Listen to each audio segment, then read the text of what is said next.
Eu queria passar a palavra para o professor Gabriel Cabral. Professor, nesse contexto do livro, né, que a gente fala dos programas de compliance e tal, quais são as vantagens, né, de ter um programa de conformidade, de compliance, enfim, que incorpora as ciências comportamentais? Por que é importante que esse programa contenha os conceitos que o livro Muitos traz? Olá, Felipe. Obrigado pela pergunta. Eu acho que, dando um pouquinho de segmento ao que o Carlos começou a dizer, né, eu acho que o primeiro ganho, e isso fica muito claro, acho que desde o comecinho do livro, é um ganho em efetividade.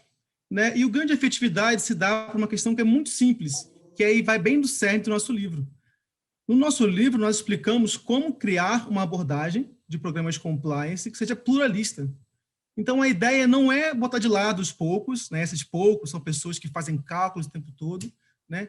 As pessoas existem, elas estão lá. Se nós, por exemplo, retirarmos as medidas de controle do programa, isso vai ser um problema, né? Mas no livro nós mostramos o que fazer para incorporar os muitos sem ter os cuidado com os poucos, né? E conforme a gente vai falando, vai ficar cada vez mais claro a diferença entre um e outro, né? Mas a ideia do livro é uma abordagem pluralista e, por isso, mais efetiva. Né? No livro, nós falamos, por exemplo, do pior dos mundos. Qual é o pior dos mundos? Né? É um programa que é focado nos poucos e que está preocupado também em não afetar muito a competência, né? A performance dos muitos. Né? E o que ocorre na prática? Né? O que nós vemos na prática? Um programa ele é feito pensando nos poucos, só que ele não é duro o suficiente para dissuadir, né, a desonestidade dos poucos, mas acaba, além de não conseguir dissuadir os poucos, acaba afetando negativamente também os muitos. Então, no livro, nós mostramos de forma, assim, primeiro, genérica, geral, sobre essa abordagem pluralista, né? E, ao longo do livro, falamos sobre cada ponto específico do programa de compliance.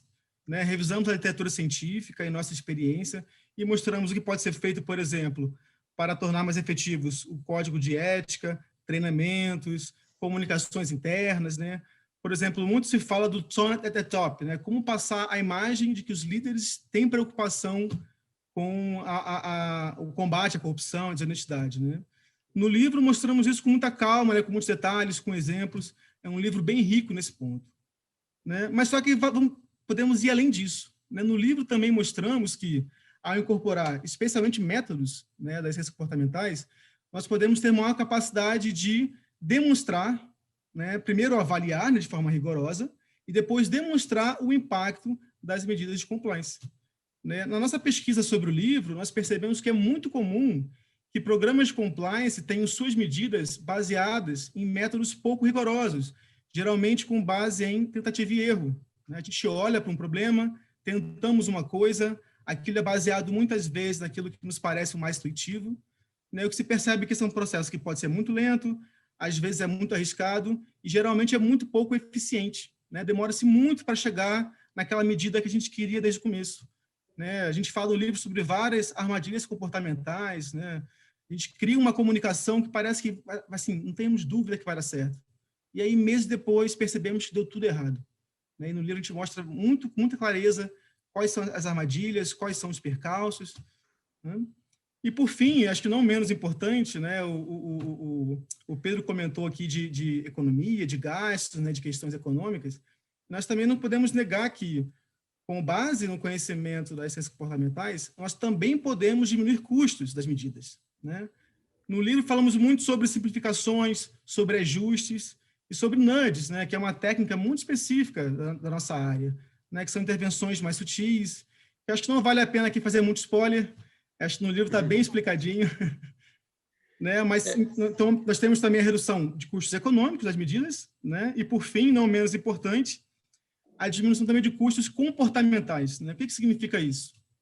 Como a gente falou, quando a gente cria um programa para os poucos, nós temos pouca atenção e pouco controle sobre quais vão ser os efeitos colaterais de criarmos um programa com essa cara quase policialesca sobre os muitos, isto é, sobre as pessoas para quais, a princípio, não seria necessário nenhuma medida, né? Pessoas que já se consideram honestas e tudo mais. E nós mostramos no livro que é possível também criar medidas de controle, né, entre outras dimensões do programa de compliance, que não afetem negativamente tanto a motivação quanto a performance dos colaboradores. Né? Então, essas são as vantagens, assim, de forma resumida.